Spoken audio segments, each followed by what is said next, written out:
নবী করিম সাল্লাল্লাহু আলাইহি ওয়াসাল্লাম বলছেন যে তুমি যদি রমাদান মাসের পরে অন্য কোনো মাসে সওম রাখতে চাও ফাসুমু শাহরা মুহররম, তোমরা মুহররম মাসে সওম রাখো। কারণ এটা হচ্ছে শাহরুল্লাহ, এটা আল্লাহ পাকের মাস। এটা কার মাস? এমনিতে তো সব প্রতিটা দিনই আল্লাহর, প্রতিটা রাতই আল্লাহর, তারপরে আলাদা করে স্পেসিফিকলি বলা হচ্ছে মুহররম হচ্ছে আল্লাহর মাস, মুহররম হচ্ছে আল্লাহর মাস। অতএব রমাদান মাসের পরে তোমরা যে মাসে বেশি বেশি রোজা রাখতে চাও সেটা হলো মুহররম মাস। আমরা কি আমাদের আমল পেলাম? তাহলে মুহররম মাসে আমরা কি করব ইনশাআল্লাহ? এটা জরুরি নয় যে শুধুমাত্র একদিন, 2 দিন, 3 দিনে রাখতে হবে। আপনি চাইলে এই মাসে বেশি থেকে বেশি সওম রাখতে পারেন। আল্লাহ পাক আমাকে আপনাদের সবাইকে তৌফিক দান করুন। স্পেশালি নবী সাল্লাল্লাহু আলাইহি ওয়াসাল্লাম মদিনায় যখন হিজরত করলেন তখন দেখলেন যে সেখানকার ইহুদিরা রোজা রাখছে, সেখানকার ইহুদিরা রোজা রাখছে। আচ্ছা, ইহুদিদের কয়টা গোত্র ছিল মদিনায়? কে বলতে পারবেন? 3টা। কয়টা বলেন? একটা বনু কুরাইজা, বনু কাইনুকা, বনু নাজির। ইহুদিরা মদিনায় কি করছিল? ইহুদিরা মদিনা অপেক্ষায় বসেছিল শেষ নবীর আগমনের জন্য। সারা দুনিয়া বাদ দিয়ে তারা মদিনা কি করছে? শেষ নবীর আগমনের জন্য অপেক্ষা করছে। এখন সারা দুনিয়া বাদ দিয়ে জেরুজালেমে কি করছে বলেন? দাজ্জালের আগমনের জন্য অপেক্ষা করছে। খুব সুন্দর করে বোঝার চেষ্টা করেন, এখানে অনেক কিছু আছে এই অংশটুকুর মধ্যে। মদিনা ইহুদিরা আগে থেকেই ঘাঁটি গেড়েছিল, কারণ তাদের তাওরাহ, জাবুর এবং যে ওল্ড টেস্টামেন্ট, নিউ টেস্টামেন্ট, এগুলোতে আছে যে শেষ নবী মুহাম্মদ সাল্লাল্লাহু আলাইহি ওয়াসাল্লাম আসবেন আরবের সম্ভ্রান্ত বংশ থেকে, যার নাম হবে আহমদ। কি নাম হবে? নবী করিম সাল্লাল্লাহু আলাইহি ওয়াসাল্লাম হিজরত করে তাদের দরজা পর্যন্ত গেলেন, আল্লাহ পাক নিয়ে গেলেন। এমনকি নবী সাল্লাল্লাহু আলাইহি ওয়াসাল্লাম বেশ কয়েক মাস তাদের কিবলা অনুসরণ করে নামাজও পড়লেন, তাদের সাথে মদিনা সনদ করলেন, মনে আছে? কিন্তু তারপরেও কেন তারা নবী সাল্লাল্লাহু আলাইহি ওয়াসাল্লামকে স্বীকার করলো না? কারণ নবী সাল্লাল্লাহু আলাইহি ওয়াসাল্লাম বনু ইসরাঈল থেকে আসেন নাই, বনু ইসমাঈল থেকে এসেছেন। কথা বুঝতে পারছেন? বনু ইসমাঈল মানে ইব্রাহিম আলাইহিস সালামের 2 ছেলে, ইসমাঈল, ইসহাক। ইসহাক আলাইহিস সালামের ছেলের নাম ইয়াকুব। ইয়াকুব আলাইহিস সালামের ছেলে আরেক নাম হচ্ছে, ইয়াকুব আলাইহিস সালামের আরেক নাম হচ্ছে ইসরাঈল। কি নাম? তার সন্তানদের বংশের নাম হচ্ছে বনু ইসরাঈল। 1,24,000 নবী রসুলের মধ্যে বেশিরভাগ নবী রসুল বনু ইসরাঈল থেকে এসেছেন, বেশিরভাগ, ম্যাক্সিমাম, ইনক্লুডিং দাউদ আলাইহিস সালাম, সুলাইমান আলাইহিস সালাম, ইউসুফ আলাইহিস সালাম, ইউনুস আলাইহিস সালাম, হ্যাঁ, নবী মুসা আলাইহিস সালাম ইত্যাদি। আর বনু ইসমাঈল থেকে এই যে শেষ নবী মুহাম্মদুর রাসূলুল্লাহ সাল্লাল্লাহু আলাইহি ওয়াসাল্লাম। এটা ছিল একটা ঈর্ষা, সত্য গ্রহণ না করা। আল্লাহ রাব্বুল আলামিন এর ফলশ্রুতিতে তাদের সাথে আমাদের বিচ্ছেদ ঘোষণা করলেন, কেবলা পরিবর্তন করে দিলেন। তোমাদেরকে ওদের কেবলা অনুসরণ করতে হবে না, তোমরা নতুন কেবলা অনুসরণ করো। আর এখন সারা মুসলিম বিশ্বের মুসলমান ওদের কেবলা অনুসরণ করছে। কোন কেবলা? আদর্শিক কেবলা। আপনি নামাজ তো পড়ছেন ঠিকই কাবা ঘরের দিকে তাকিয়ে, কিন্তু আমাদের বাথরুম থেকে শুরু করে পলিটিক্স পর্যন্ত এভরিথিং ওদের অনুসরণে, প্রতিটা বিষয় ওদের অনুসরণ, অনুকরণে। তাহলে আমরা কাদের কেবলা অনুসরণ করছি? অথচ নবী সাল্লাল্লাহু আলাইহি সাল্লামকে মুখ ফিরাতে বললেন আল্লাহ পাক, মুখ ফিরিয়ে নাও তুমি এখান থেকে। মুখ ফিরানোর মানে হচ্ছে নতুন একটা ন্যাশনাল উত্থান। এরপর থেকে মুসলিম জাতি বিজয়ী হয়েছে পুরো জাজিরাতুল আরবের মধ্যে। কথা কি ধরতে পারছেন? এবার সামনে আসেন। তো ইহুদিরা যে অপেক্ষা সেখানে করছিল, সেই একই অপেক্ষা কিন্তু তারা এখন এখানেও করছে। তারা মনে করে যে তাদের একজন মাসিহ আসবে, যে মাসিহকে তারা মনে করে সত্য মাসিহ, বাট সে সত্য মাসিহ নয়। আল্লাহ রাব্বুল আলামিন তাদেরকে তাদের পাপের কারণে এমনভাবে আযাব এবং গজব পরীক্ষায় ফেলেছেন যে তারা মিথ্যা মাসিহকে সত্য মনে করছেন। অথচ সত্য মাসিহ কে ছিলেন? নবী ঈসা আলাইহিস সালাম। নবী ঈসা আলাইহিস সালামকে কারা হত্যা করার চেষ্টা করেছিল? এরাই। মনে আছে? ওয়ামা কাতালুহু ওয়ামা সালাবুহু বাল রাফাআহুল্লাহু ইলাইহি। তারা তাকে হত্যা করতে পারে নাই, ক্রুশবিদ্ধ করতে পারে নাই, বরং আল্লাহ রাব্বুল আলামিন তাকে উঠিয়ে নিয়েছেন। এবং আল্লাহ পাক তাকে কেন পাঠাবেন শেষ জামানায়? বিকজ দুটো দায়িত্ব। এক, তার হাতে আল্লাহ রাব্বুল আলামিন মিথ্যা মাসিহের হত্যা লিখে রেখেছেন, আলহামদুলিল্লাহ।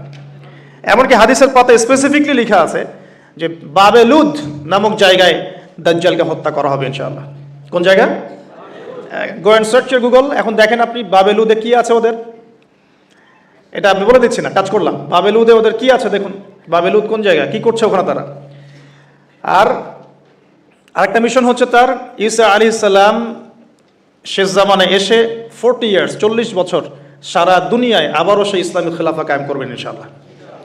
যেটা উমর রাদিয়াল্লাহু আনহুর যুগে ছিল, আবু বকর সিদ্দিকের যুগে ছিল, ওসমান আলী রাদিয়াল্লাহু আনহুম তাদের যুগে ছিল। এখন আসুন, নবী সাল্লাল্লাহু আলাইহি ওয়াসাল্লাম মদিনায় হিজরত করলেন, আর হিজরতের আজকে হচ্ছে 1445 বছর। কত বছর? এই যে আমি যখন লেকচার দিচ্ছি, নবী সাল্লাল্লাহু আলাইহি ওয়াসাল্লামের হিজরতের 1445 বছর পরে। সুবহানাল্লাহ। এতদিন পরে এই দিন যে সারা দুনিয়ার আনাচে কানাচে ছড়িয়ে গেছে, এটাই তো প্রমাণ করে ইসলাম একটা সার্বজনীন জীবন ব্যবস্থা।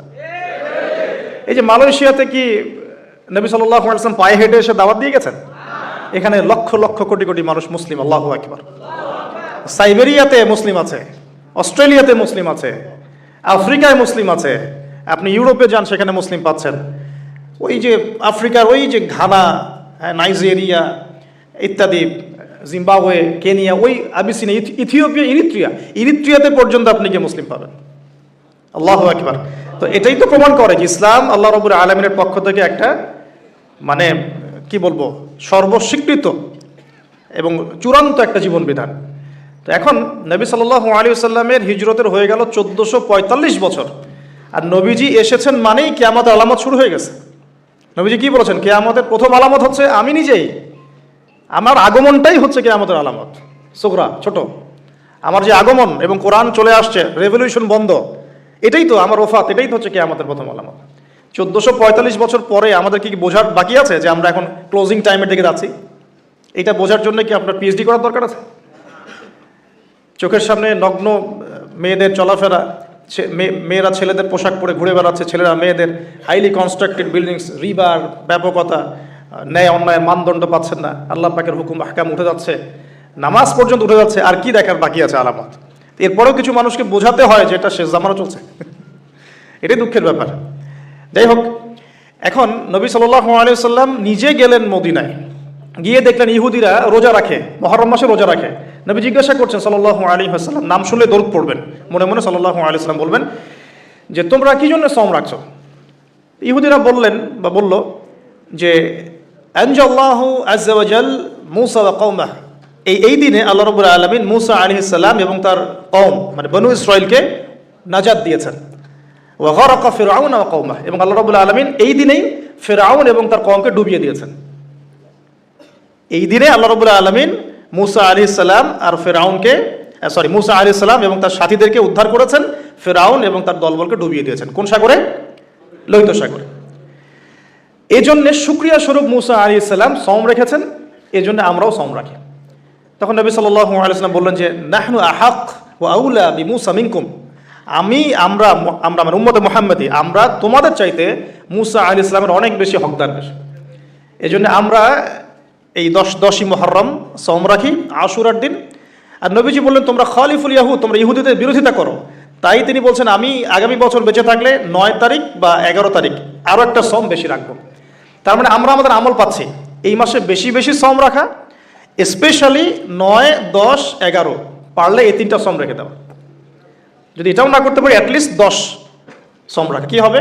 নবী সাল্লাল্লাহু আলাইহি ওয়াসাল্লাম বলছেন আহতাসিবু ইনদাল্লাহ, আল্লাহর কাছে আমি আশা করি যে আইয়ুকাফিরু আস-সানাতাল্লাতী ক্বাবলা, এই একটা সওম রাখলে আল্লাহ রাব্বুল আলামিন আপনার আমার 1 বছর বিগত জীবনের সমস্ত গুনাহ মাফ করে দিবেন ইনশাআল্লাহ। স্কলাররা বলেন যেটা সগীরা গুনাহ, আমি এই ব্যাখ্যা করতে চাচ্ছি না। আল্লাহর কে জানে, আল্লাহ পাক যদি তাকে তৌফিক দেন, সে যদি তওবা করে তার কবিরা গুনাহ তো আল্লাহ মাফ করতে পারেন না? আচ্ছা, তাহলে আমরা আমাদের আমল দুটো পেয়ে গেলাম। 1, এই মাসে নর্মালি বেশি বেশি সওম রাখবো। 2, 9, 10, 11 সওম রাখবো। যদি এটাও না করতে পারি কমপক্ষে 10ই মুহররম অবশ্যই সওম রাখবো ইনশাআল্লাহ তাআলা। আল্লাহ পাক তৌফিক এনায়েত করুন। এখন আসুন, এই মাসে আরও একটা আমল নবীজি বলেছেন, যদিও এই হাদিসটা সম্পর্কে ইমাম তিরমিজির কিতাবে আছে, হাদিসটা একটু গরীব, কিন্তু আমি ফজিলতের স্বার্থে কথাটা বলছি। নবী সাল্লাল্লাহু আলাইহি ওয়াসাল্লাম বলেছেন, সাহাবী এসে জিজ্ঞাসা করছেন যে এই মাসে আমি বেশি বেশি সওম রাখবো, ফজিলতটা কি? নবী করিম সাল্লাল্লাহু আলাইহি ওয়াসাল্লাম বলছেন যে এই মাসে আল্লাহ রাব্বুল আলামিন বিগত অনেক সম্প্রদায়ের তওবা কবুল করেছিলেন। সুবহানাল্লাহ। এই মাসে আল্লাহ পাক বিগত অনেক সম্প্রদায়ের তওবা কবুল করেছেন এবং আগামীতেও অনেকের তওবা কবুল করবেন ইনশাআল্লাহ। তো তার মানে আমরা বুঝলাম আমাদের আরেকটা আমল এই মাসে বেশি বেশি, এই তো মাশাআল্লাহ, বেশি বেশি তওবা ইস্তেগফার করা। এখন আসুন, আমি ইস্তেগফারের আপনাদেরকে 2-3টা দোয়া শিখাই দেই আগে ছোট্ট করে। 1 নাম্বার, যারা একটু পড়াশোনা করেন মাশাআল্লাহ, তারা এইটা পড়বেন, সাইয়্যিদুল ইস্তেগফার। আমার সাথে বলবেন, আল্লাহুম্মা আনতা রাব্বি লা ইলাহা ইল্লা আনতা খালাকতানি আনা আবদুক ওয়া আনা আলা আহদিক ওয়া ওয়া'দিকা মাসতাতা'ত আউযু বিকা মিন শাররি মা সানা'ত আবু'ু লাক বিনি'মাতিকা আলাই ওয়া আবু'ু বিযানবি ফাগফিরলি ফাইন্নাহু লা ইয়াগফিরু যুনুবা ইল্লা আনতা।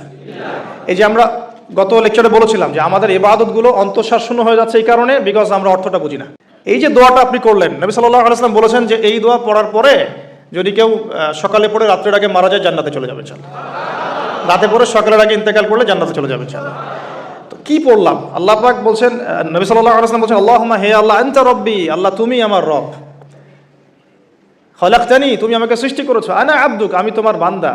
আনা আলা আহদিকা, আমি তোমার সাথে যে অঙ্গীকার করেছি এর উপরে আছি। মাস্তাতা, থাকার চেষ্টা করছি, আমি সাধ্যমতো থাকার চেষ্টা করছি। আবু'ু লাকা বিনি'মাতিকা আলাই, আমার উপরে আমার যে উপরে তুমি যে নিয়ামত দিয়েছো আল্লাহ, এগুলো আমি স্বীকার করছি। হে আল্লাহ, তুমি আমার উপর যত নিয়ামত দিয়েছো আমি স্বীকার করছি। ওয়া আবু'ু বিযানবি, আমার যত গুনাহ আল্লাহ সব স্বীকার করছি। এইভাবে যদি বান্দা আল্লাহর কাছে দোয়া করে, আল্লাহ মাফ করবেন না? সুবহানাল্লাহ।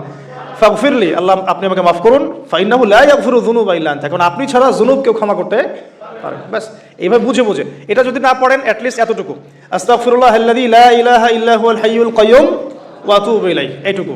আর এটাও যদি না পড়েন, না পড়াটা একটু লজ্জার যদিও বা, তাও যদি না পড়েন তাহলে বলবেন আস্তাগফিরুল্লাহ ওয়া আতুবু ইলাইহি, আস্তাগফিরুল্লাহ ওয়া আতুবু ইলাইহি। আসুন তাহলে আমরা কাজগুলো পেয়ে গেলাম। এখন আসুন আমরা কেন রোজা রাখছি। নবী করিম সাল্লাল্লাহু আলাইহি ওয়াসাল্লাম এখানে উদ্দেশ্যটা বলছেন। এই দিনে কি করা হয়েছে? মুসা আলাইহিস সালাম এবং তার কওমকে নাজাত দেওয়া হয়েছে, ফেরাউন তার কওমকে ডুবিয়ে দেওয়া হয়েছে। এই তো এই রোজার সাথে কিন্তু হুসাইন রাদিয়াল্লাহু আনহুর কারবালার শাহাদাতের কোনো সম্পর্ক নাই। এটা একটা আকীদা পরিষ্কার করে নেবেন। হুসাইন রাদিয়াল্লাহু আনহুর কারবালার ঘটনা হয়েছে নবী সাল্লাল্লাহু আলাইহি ওয়াসাল্লামের ইন্তেকালের 60 বছর পরে। শরীয়ত ক্লোজ হয়ে গেছে না নবী সাল্লাল্লাহু আলাইহি ওয়াসাল্লাম ইন্তেকালের সাথে সাথে, নাকি আরো শরীয়ত আসবে? তো শরীয়তের কোনো নতুন বিধান কি এর পরেও চালু করা যাবে? এই দিনে অনেক ঘটনা ঘটেছে। এই ঘটনাগুলো সম্পর্কে কিছু দুর্বল বর্ণনা আছে বিধায় আমি বলছি না পাবলিকলি। বলা হচ্ছে এই দিনে নূহ আলাইহিস সালামের কিস্তি, ওই যে কিস্তি প্লাবনে ভেসে ভেসে এই দিনে জুদি পাহাড়ে এসে নোঙর পড়েছে। এরকম অনেক ঘটনা। এই দিনে মুসা আলাইহিস সালামকে নাজাত দেওয়া হয়েছে, এই দিনে ফেরাউনকে ডুবিয়ে দেওয়া হয়েছে, এরকম অনেক ঘটনা আছে। কিন্তু এই দিনে রোজা রাখার উদ্দেশ্য হচ্ছে এই নাজাতে মুসা। এইটা হুসাইন রাদিয়াল্লাহু আনহুর শাহাদাতের কষ্টে রাখছি না আমরা, ওইটা আমাদের জন্য আরেকটা জায়গা। ওই জায়গাটা নিয়ে আমি পরে কথা বলছি যে হুসাইন রাদিয়াল্লাহু আনহুর শাহাদাত, ওইটা থেকে শিক্ষাটা আমার কি। এই ঘটনাটা এই 10 মুহররমে ঘটে গেছে, এটা আল্লাহ পাকের তাকদিরে ছিল, এই দিনেই ঘটনাটা ঘটে গেছে। এই ঘটনা ঘটার আগেই নবী সাল্লাল্লাহু আলাইহি ওয়াসাল্লাম রোজা রাখতেন, এমন না যে এই ঘটনা ঘটার পরে সাহাবীরা রোজা রাখা শুরু করেছেন। ব্যাপারটা কি তাই না? মূল জিনিসটা বুঝি, তারপর হুসাইন রাদিয়াল্লাহু আনহুর শাহাদাতের দিকে যাবো ইনশাআল্লাহ। আমরা দোয়া করি আল্লাহ পাক আমাদের সবাইকে হুসাইন রাদিয়াল্লাহু আনহুর মতো সাহস, কারেজ দান করুন, তাদের মতো বীরত্বপূর্ণ ঈমান দান করুন, এবং জুলুমের বিরুদ্ধে তার মতো দাঁড়িয়ে যাওয়ার মানসিকতা দান করুন। আল্লাহ পাক সারা দুনিয়া থেকে ইয়াজিদদেরকে ধ্বংস করুন, এবং রাসূল সাল্লাল্লাহু আলাইহি ওয়াসাল্লামের কলিজার টুকরা নাতি হুসাইন রাদিয়াল্লাহু আনহুকে আল্লাহ পাক জান্নাতের উচ্চ মর্যাদা দান করুন। তো এখানে দেখুন মুসা আলাইহিস সালামের নাজাতের সাথে আশুরার ঘটনা জড়িত। আর একটা কথা আমি বলে দিই, মুসা আলাইহিস সালাম, তার কওম, ফেরাউন এবং শেষ জামানা, দাজ্জাল, জেরুজালেম, ইহুদি, এদের সবার সাথে একটা যোগসূত্র আছে। একটু বোঝার চেষ্টা করবেন। আবার বলছি, রোজাটা রাখছি আমরা আশুরার স্মৃতিতে, ওই স্মরণে। এই আশুরার দিন এর ঘটনা, মুসা আলাইহিস সালামের কওম, ফেরাউন, বনু ইসরাইল, এখনকার জেরুজালেম, জিউসদের উত্থান, শেষ জামানা, এই প্রত্যেকটা বিষয় কানেক্টেড আছে। আমি জানি না কিভাবে আমি শব্দ নিয়ে আপনাদেরকে বুঝাবো। আমি এখনগুলো লেকচারগুলোতে বলি যে আমি লাস্ট 3-4 বছর থেকে একটা প্রবলেম ফেস করছি। অনেক কিছু বুঝতে পারছি কিন্তু আমি আপনাকে বুঝাতে পারছি না। আমি কোন ভাষা প্রয়োগ করব বা কিভাবে সিকোয়েন্স সাজাবো আমি আসলেই বুঝতে পারছি না। বিশ্বাস করেন, এইগুলো শুধু বাইরের কথা বললাম, ভিতরে এমন অনেক কথা আছে যার 30 থেকে 40% আমি বলতে পারছি, বাকি 60% কথা আমি বলতে পারছি না। এখন আপনি ইন্টেলেকচুয়াল অডিয়েন্স হয়ে বুঝে নিয়েন যে কেন বলতে পারছি না, কি কারণে, এটা আপনাদেরকে বুঝে নিতে হবে। তো এখন দেখুন প্রিয় ভাইয়েরা, একটু আমার দিকে খেয়াল করুন। নবী মুসা আলাইহিস সালাম, কোরআন আপনি খুলবেন 44টা জায়গায়, কয়টা জায়গা? 532টা আয়াত আছে। সুবহানাল্লাহ। 44টা জায়গায় 532টা আয়াতে আল্লাহ রাব্বুল আলামিন মুসা ফিরাউন মুসা ফিরাউন মুসা ফিরাউন আমাদেরকে বলেছেন। কোরআন কাদের জন্য? আচ্ছা, আমাদেরকে এই ঘটনাটা বারবার বলার কি কারণ? আল্লাহ পাক কেন এতবার করে মুসা আলাইহিস সালাম আর ফিরাউনের ঘটনা আমাদেরকে বলছেন? কারণ কি? আমাদের উম্মার সাথে তার কি সম্পর্ক? সম্পর্ক হচ্ছে নবী সাল্লাল্লাহু আলাইহি ওয়াসাল্লামের সোনালী যুগ যেটা, সেটা চলে যাওয়ার পরে এই ফিতনার যুগে সারা বিশ্ব জুড়ে নতুন নতুন ফেরাউনদের উদ্ভব হবে ইনশাআল্লাহ। হয়েছে কি হয় নাই? এবং এটা চিরায়ত পরিণতি। আল্লাহ পাক এই এতবার করে 532 বার এই মানুষদেরকে ফেরাউনের গল্প কেন শোনাচ্ছেন? যাতে ফেরাউনের পরিণতি সম্পর্কে এরা সচেতন হয়, যাতে ওরাও ফেরাউনের পরিণতি সম্পর্কে সচেতন হয়। কে ফেরাউন? তার নাম রেমেসিস টু। রেমেসিস তো ফেরাউন কোনো নাম নয়, এটা একটা রাষ্ট্রীয় পদ, ঠিক আছে? তো তার একটা নাম ছিল, আমি নামটা এই মুহূর্তে স্কিপ করে ফেলছি, সম্ভবত আল্লাহ মাফ করুন, আমি নামটা ভুলে গেছি। তো রেমেসিস টু হচ্ছে তার একটা নাম, আরেকটা নাম আছে, আল্লাহ মাফ করুন। তো কি কারণে সে ফেরাউন হলো? কেন তাকে ফেরাউন বলা হচ্ছে? এক দেখুন, ইউযাববিহুনা আবনাআকুম ওয়া ইস্তাহইউনা নিসাআকুম। মুসা আলাইহিস সালামের কওমের বনু ইসরাঈলদের ছেলেদেরকে মেরে ফেলছে, মেয়েদেরকে জীবিত রাখছে। সারা বিশ্ব জুড়ে তোমরা কি মুসলমান ছেলেদেরকে মেরে ফেলছো না? এখন আমরা তাদেরকে বলতে চাই, মেসেজ দিতে চাই, সারা বিশ্ব জুড়ে নব্য ফেরাউনরা মুসলিম ছেলেদেরকে মেরে ফেলছে না? এখন মেয়েদেরকে জীবিত রাখছে না? এদেরকে মেসেজ দেওয়া হচ্ছে 532 বার, এদেরকে মেসেজ দেওয়া হচ্ছে। কে ফেরাউন? যে বলছে আনা রব্বুকুমুল আ'লা, আমি তোমাদের মহান রব। সারা ওয়ার্ল্ড যারা চালাচ্ছে তারা এই দাবি প্রত্যক্ষভাবে না করলেও পরোক্ষভাবে ঠিকই করছে। ওয়ার্ল্ডের কতগুলো জায়গায় আপনি দেখবেন যে অবনত চিত্তে আল্লাহ পাকের হুকুমের সামনে মাথা পেতে নিচ্ছে। কয়টা জায়গায় আল্লাহ পাকের সুপ্রিম লসগুলোকে এস্টাবলিশ করা হচ্ছে। তার এটাকে ইনডাইরেক্টলি আপনি চ্যালেঞ্জ করছেন, আল্লাহ পাকের কিতাবকে আপনি ইনডাইরেক্টলি চ্যালেঞ্জ করছেন। এবং এটা আপনি সরাসরি না বললেও, যে আমি মহান রব নই, এ কথা সরাসরি না বললেও আপনার কাজে এটা প্রমাণ করছেন। আল্লাহ পাকের সমস্ত আহকাম হুকুম ইসলামিক বিধানগুলোকে উঠিয়ে দিয়ে জাহেলিয়াত প্রতিষ্ঠা করছেন, শিক্ষা ক্ষেত্রে, সাংস্কৃতিক ক্ষেত্রে, অর্থনৈতিক ক্ষেত্রে, ইভেন পলিটিক্যাল ক্ষেত্রে। তাহলে এটা কি ফেরাউনের আচরণ নয়? এটা কি ফেরাউনের আচরণ নয়? ফেরাউন কাকে বলে? ফেরাউনের ডেফিনেশন কি আসলে? তাকে একটার পর একটা নিদর্শন দেখানো হয়েছে, নয়টা নিদর্শন, 9টা দেখানো হয়েছে। আপনি সূরা তাহা পড়ুন, কাসাস পড়ুন, পাবেন 9টা নিদর্শন। এতগুলো নিদর্শন আয়াত দেখার পরেও ফেরাউন ঈমান নিয়ে আসে নাই। তো এখন সারা ওয়ার্ল্ডে যারা আছে, বড় বড় ফেরাউন, নমরুদ, আজার, এদের সামনে নিদর্শনের অভাব আছে? এরপরেও কি তারা ইসলাম কবুল করছে, আত্মসমর্পণ করছে? ইসলামের উপর এত আগ্রাসন, এত মানে ম্যাসাকার্ড অবস্থার পরেও ইসলামকে দিন দিন কমছে না বাড়ছে? নিদর্শন মুসলিমদের উপরে এত সাংস্কৃতিক আগ্রাসন, শিক্ষাক্ষেত্রে আগ্রাসন, অর্থনৈতিক আগ্রাসন, পলিটিক্যাল আগ্রাসন, এরপরেও কি মুসলিমরা কমেছে না বেড়েছে? নিদর্শন। সারা বিশ্বে পর্দা কত কথা, তারপরে পশ্চিমারাই এখন পর্দা করছে, নিদর্শন। ওরাই এখন পর্দা দিকে আসছে। প্রতিটা জায়গায় আপনি দেখুন, শিক্ষা থেকে উঠাই দিচ্ছেন ইসলাম, কিন্তু তারপরেও মানুষ মাদ্রাসার দিকে আসছে, তারপরেও দিন দিন মানুষ কোরআন শিখছে, তারপরেও দিন দিন মানুষ হাদিস শিখছে। আমরা সংস্কৃতির নামে নগ্নতা বেহায়াপনা ছড়িয়ে দিচ্ছি, তারপরেও দেখুন দিন দিন মানুষ আবার আল্লাহর দিকে ফিরে আসছে। যুব সমাজকে নাস্তিক বানানোর জন্য কত কি না করলাম আমরা, কত কি যে করলাম যুবকদেরকে নাস্তিক বানানোর জন্য, কিন্তু তারপরেও ইয়াংদের একটা বড় অংশ দিন দিন ইসলামের দিকে ফিরে আসছে। আলহামদুলিল্লাহ। দেখুন এখনো কিন্তু ফেরাউনদের সামনে নিদর্শন যাচ্ছে। সবচেয়ে বড় কথা, তারা আল্লাহ পাকের অথরিটি, আমরা সভরেন্টি বলি যেটাকে, এইটা দাবি করেছিল ফেরাউন। এখন সেই সভরেন্টি দাবি করছি আমরা বড় বড় সংস্থাগুলোর মধ্য দিয়ে। আপনি আমাকে সরাসরি জিজ্ঞাসা করলে আমি বলবো ইউনাইটেড নেশনস একটা ফেরাউন, অফকোর্স ফেরাউন। কারণ সে সারা ওয়ার্ল্ডকে আল্লাহ পাকের হুকুম আহকাম থেকে বের করে মানুষের হুকুম আহকামের দিকে নিয়ে গেছে। সিম্পল। এখন আশুরার সাথে এগুলোর কি সম্পর্ক? এবার এই বিষয়টা দেখুন, একটু খেয়াল করুন, একটু মনোযোগ দিন। নবী মুসা আলাইহিস সালামকে আল্লাহ রাব্বুল আলামিন জন্ম দিয়েছেন কোন বছর জানেন? যেই বছর ওই সন্তান জন্মটা স্থগিত ছিল, মানে 1 বছর তারা সন্তান জবাই করা। জ্যোতিষীরা বলেছিল একজন আসবে তোমার সিংহাসন কেড়ে নিবে। মুসা আলাইহিস সালামের নাম উল্লেখ করা হয় নাই। ফেরাউন খুব সতর্ক, এরপর থেকে যে বাচ্চাই জন্ম নেয় হত্যা করা হয়। সুবহানাল্লাহ। এখন সারা বিশ্বে বাচ্চাদেরকে হত্যা করা হচ্ছে না? আপনি ইয়েমেনের দিকে তাকান, সিরিয়ার দিকে তাকান, লেবানন, জর্ডান দেখেন, প্যালেস্টাইনের দিকে তাকান, আপনি প্যালেস্টাইনের দিকে তাকান, কতগুলো বাচ্চা, নিরীহ বাচ্চাদেরকে এত মারার পরেও আলহামদুলিল্লাহ আল্লাহ পাক ওইখানকার মাদের গর্ভে যমজ সন্তান দান করে। দেখবেন পৃথিবীর সবচেয়ে বেশি যমজ সন্তান হয় ছেলে সন্তান প্যালেস্টাইনে। সুবহান আল্লাহ পাকে দেখেন। তো মুসা আলাইহিস সালামকে আল্লাহ পাক জন্ম দিয়েছেন পরের বছর, মানে যে বছর জবাই করা চলছে তার পরের বছর মুসা আলাইহিস সালাম জন্ম নিয়েছে।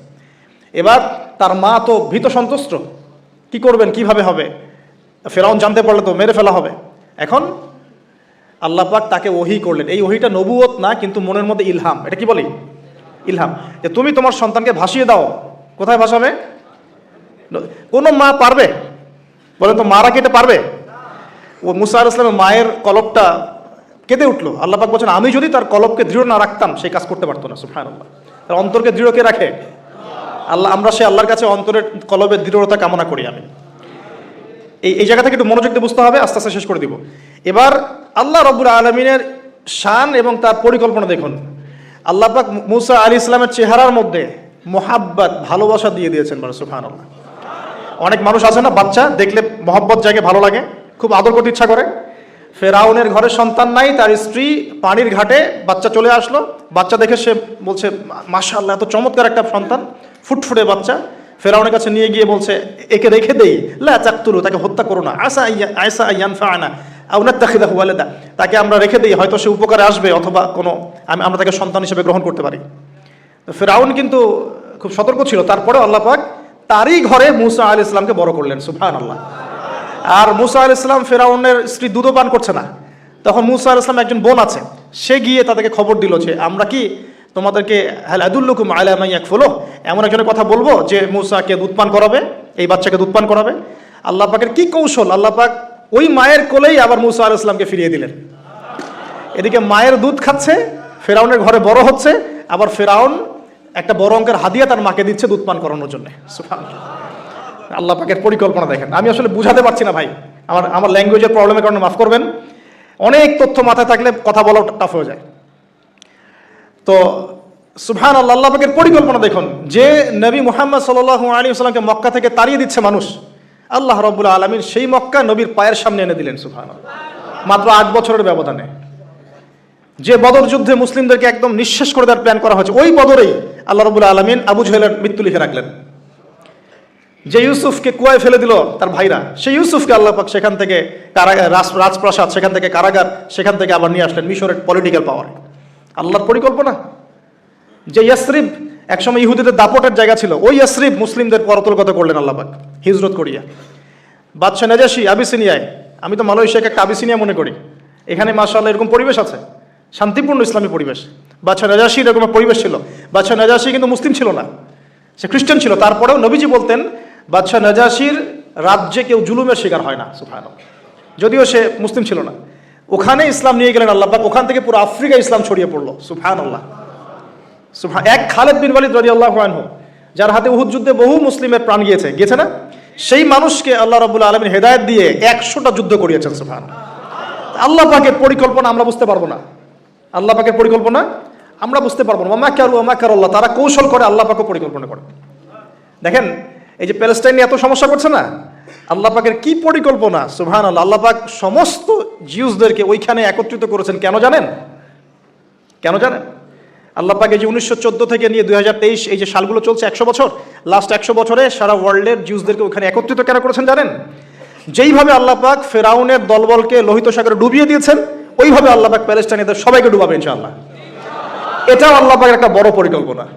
এটা ওরা বুঝতে পারছে না, কিন্তু সময় সাক্ষী দেবে ইনশাআল্লাহ। দেখে নিন, আমরা 100% হলফ করে বলতে পারি এটা হবেই ইনশাআল্লাহ।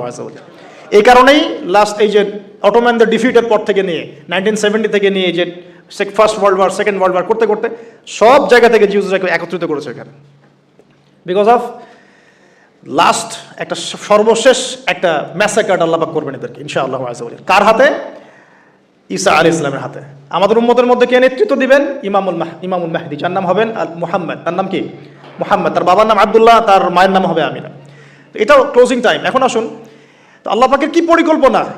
যৌবনকালটা আল্লাহ পাক মুসা আলাইহিস সালামকে ফেরাউনের ঘরেই কাটালেন, এবং আল্লাহ পাক মুসা আলাইহিস সালামকে দুটো গুণাবলী দিয়ে বড় করলেন। দুটো গুণাবলী মনে রাখবেন। এক হচ্ছে কওয়ী, তিনি শক্তিশালী ছিলেন, ফিজিক্যালি অনেক শক্তিশালী ছিলেন। আমিন মানে বিশ্বস্ত ছিলেন, কওয়ীউল আমিন। মনে থাকবে ইনশাআল্লাহ। আমরাও আল্লাহর কাছে দোয়া করি, আল্লাহ আমাদেরকে কওয়ী বানিয়ে দিন এবং আমিন বানিয়ে দিন। আমিন। এবার যৌবনে উপনীত হয়েছেন, টকবকা রক্ত, বাইরে বের হয়েছেন, বাইরে বের হয়ে দেখছেন যে দুজন ব্যক্তি লড়াই করছে, ইয়াক্তাতুলান রজুলান ইয়াক্তাতুলান, দুজন ব্যক্তি মারামারি করছে। একজন মিন শিয়াতি, তার বনু ইসরাইল কওমের মধ্যে, আরেকজন হচ্ছে আদুবি, তার শত্রুর মধ্যে। তো মুসা আলাইহিস সালাম গিয়ে সাহায্য করতে চাইলেন তার কম, আমরা বলি না দেশি ভাই সাপোর্ট দিই, তাই না? আচ্ছা, তো মুসা আলাইহিস সালাম গিয়ে সাপোর্ট দিতে গিয়ে শুনেন, ফাওয়াকাযাহু মুসা ফাকাদা আলাইহি, মুসা আলাইহিস সালাম মাত্র একটা ঘুষি দিয়েছেন, এক ঘুষিতেই ওই ব্যক্তি ডেড, স্পট ডেড। এই যে আমি গত একটা লেকচারে বলেছিলাম, চাইনিজ কন্টিনেন্টে যে মার্শাল আর্টসগুলো গড়ে উঠেছে এই কোরআন থেকে গড়ে উঠেছে। তার আগে ওদের সভ্যতা ছিল, সংস্কৃতি ছিল, ঠিক আছে। এক ঘুষিতে মানুষ মারা যায়, এটা কোরআন বলেছে। এক ঘুষিতে মানুষ মারা যায়, এটা কোরআন বলেছে। ওরা এখন রিসার্চ করে বের করে যে 6টা-7টা স্পট আছে মানুষের দেহে, এক ঘুষিতে মানুষ মারা যেতে পারে। কোরআনকে আমরা মূল্যায়ন করি না, কিন্তু কোরআনকে সারা দুনিয়ার অমুসলিমরা মূল্যায়ন করে ওদের স্বার্থে তারা আমাদের কোরআনকে মূল্যায়ন করে, আমাদের হাদিসকে মূল্যায়ন করে। আমরা করতে চাই না, আল্লাহ মাফ করুক আমাদেরকে। আমরা কোরআন পড়তে চাই না, গবেষণা করতে চাই না, অর্থ বুঝতে চাই না, একটু আরবি ভাষা শিখতে চাই না, কোরআনের বালাগাত ডেইলি একটু তেলাওয়াত করবো এক পারা, সেটা করতে চাই না। আল্লাহ পাক আমাদেরকে মাফ করুক এবং কোরআনওয়ালা বানিয়ে দিন, আমিন। কথাগুলো বলার উদ্দেশ্য আপনাদেরকে আঘাত করা নয়, আমি জাস্ট আপনাদের কলবে একটু ধাক্কা দেওয়ার চেষ্টা করছি, যাতে করে আপনারা সবাই কোরআন তেলাওয়াত করেন ডেইলি এক পারা করে, আল্লাহ কবুল করে নেবেন। এবার আসুন, দেখুন এবার কি হলো, এটা ইন্টেনশনালি ছিল না, আনইনটেনশনালি মুসা আলাইহিস সালাম এখন কিন্তু মানে হত্যার অপরাধী হয়ে গেছেন, তাই না? ফেরাউন তাকে ধরার জন্য বের হয়েছে দলবল নিয়ে, ওকে ধরতে হবে, এবার অ্যারেস্ট করতে হবে। তো একজন এসে পরামর্শ দিল যে তুমি এখান থেকে চলে যাও, তুমি এই মিশর থেকে চলে যাও, বের হয়ে যাও, নাহলে ফেরাউনের বাহিনী তোমাকে পেলে ধরে ফেলবে। এবার মুসা আলাইহিস সালাম চলে গেলেন কোথায়? মাদিয়ান। কোথায় বলেন? অনেক দূরে মাদিয়ান। মাদিয়ানে গিয়ে তার না আছে কোনো শেল্টার, না গার্ডিয়ান, না কোনো খাবার, না পানি, কিছুই নাই। ঠিক নবী সাল্লাল্লাহু আলাইহি ওয়াসাল্লামের সাহাবীরা হিজরত করেছেন আবিসিনিয়ায়, নবীজি হিজরত করেছেন একবার তায়েফে, ওখানে মার খেয়ে চলে আসতে হয়েছে না, মনে আছে? তায়েফের 3টা গোত্র ছিল, আব্দু ইয়ালাইল, আব্দু মাসউদ, হাবিব বিন আমর, এই 3 গোত্রের নেতা ছিল। এরা নবী সাল্লাল্লাহু আলাইহি ওয়াসাল্লামকে ছোট ছোট বাচ্চাদেরকে দিয়ে পিটিয়েছিল, নাউজুবিল্লাহ।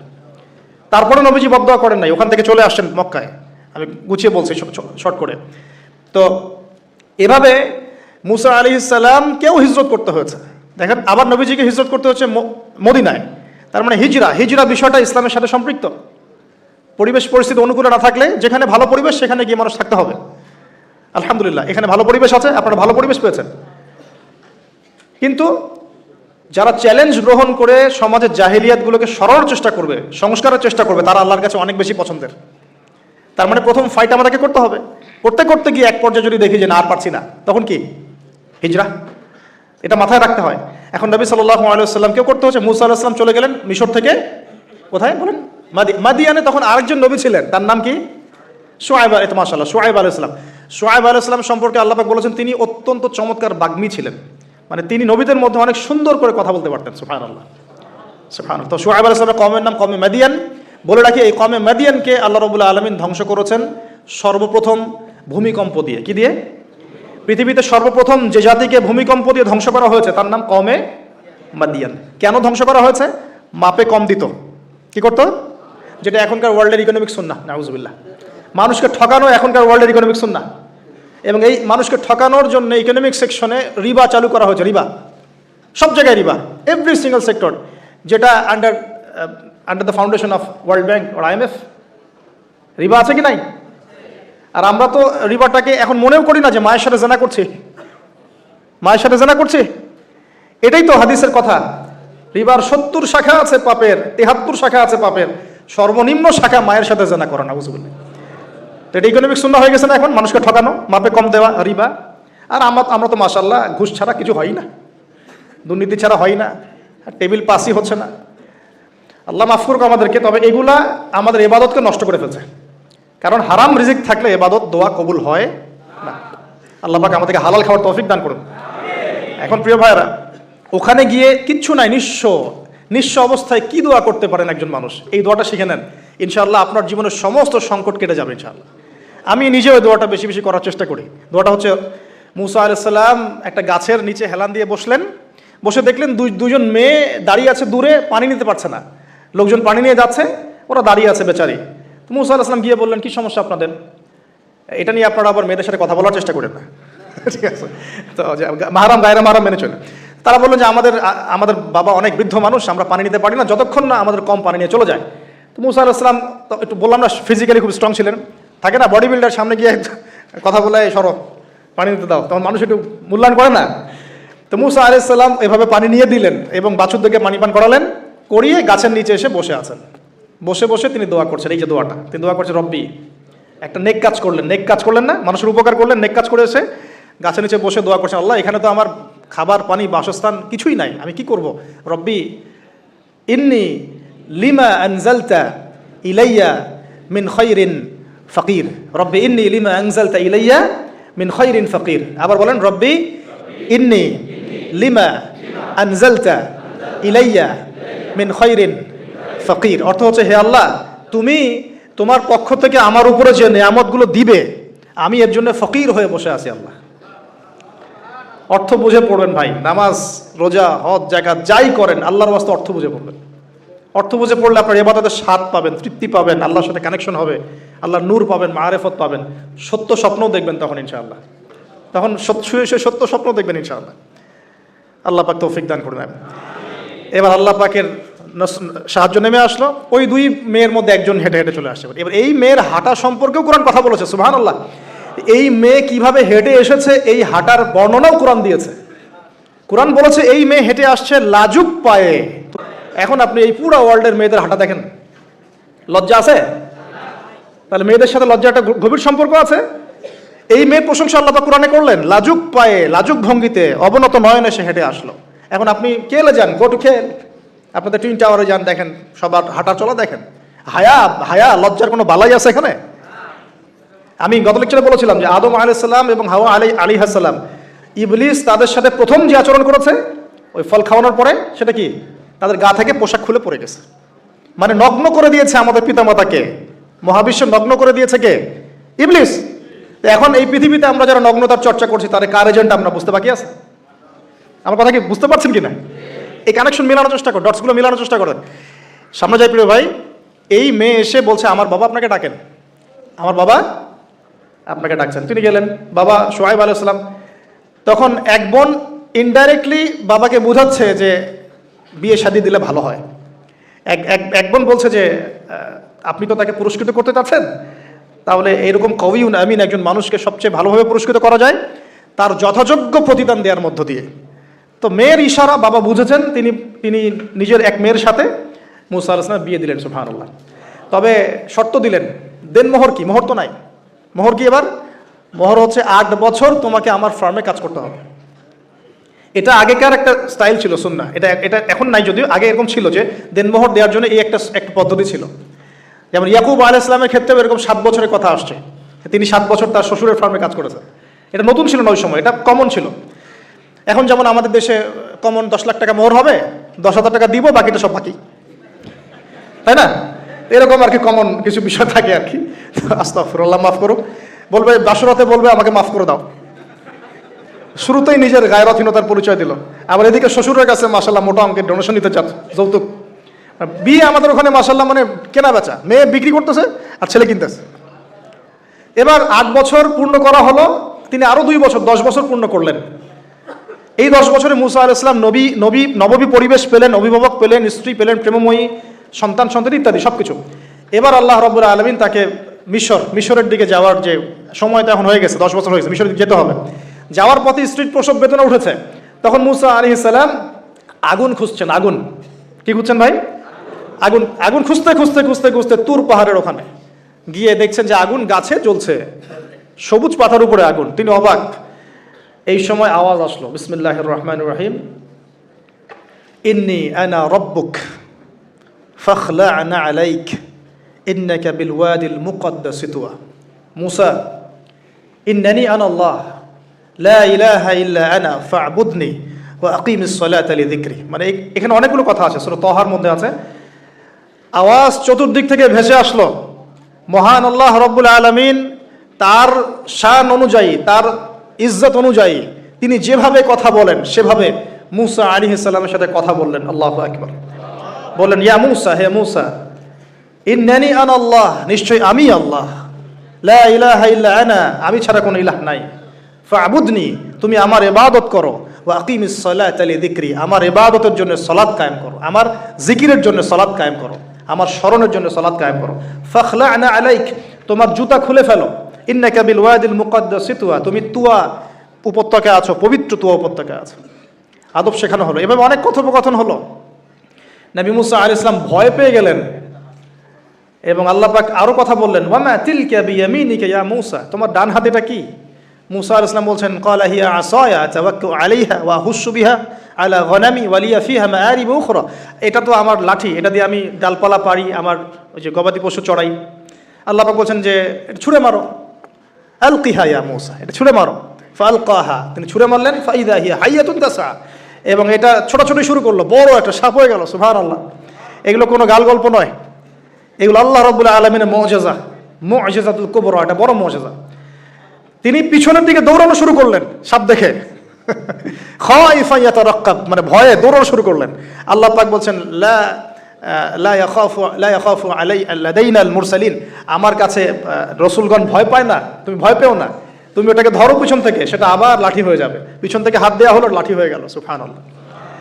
এবার বলছে যে তুমি তোমার বগলের নিচে হাত ঢুকাও। মূসা আলাইহিস সালাম বগলে হাত ঢুকালেন, বের করলেন, হাত থেকে টর্চ লাইটের মতো আলো বের হওয়া শুরু হলো। এটা দ্বিতীয় নিদর্শন। কেন দেওয়া হলো নিদর্শন?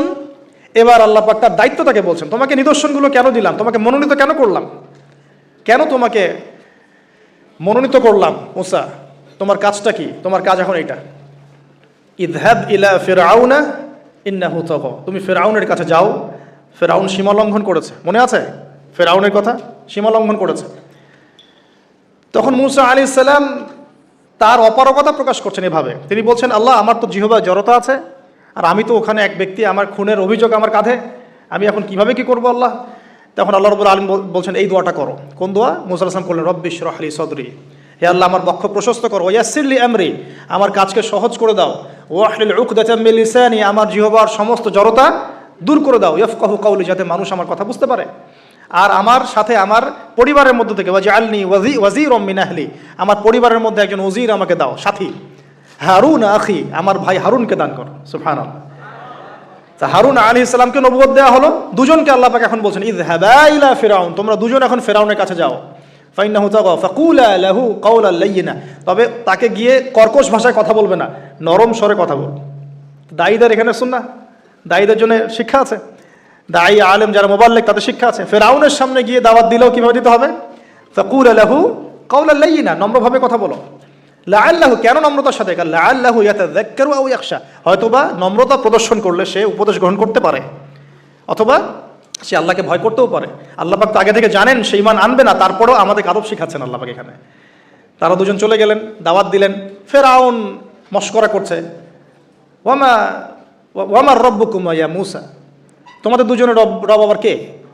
হ্যাঁ, মূসা আলাইহিস সালাম বুঝাচ্ছেন, রব্বি আল্লাযী, আমার রব সেই রব যিনি জীবিতকে মৃত করেন, মৃতকে জীবিত করেন, ইত্যাদি। মানে যার হুকুম ছাড়া একটা গাছের পাতাও নড়ে না, যিনি মাটি থেকে সব উৎপন্ন করেন, বৃষ্টি বর্ষণ করেন, সব বুঝালেন। ফিরআউনের বক্তব্য তখন এটাই ছিল, তোমাদের কাছে কি কোনো নিদর্শন আছে, কোনো আয়াত নিদর্শন আছে?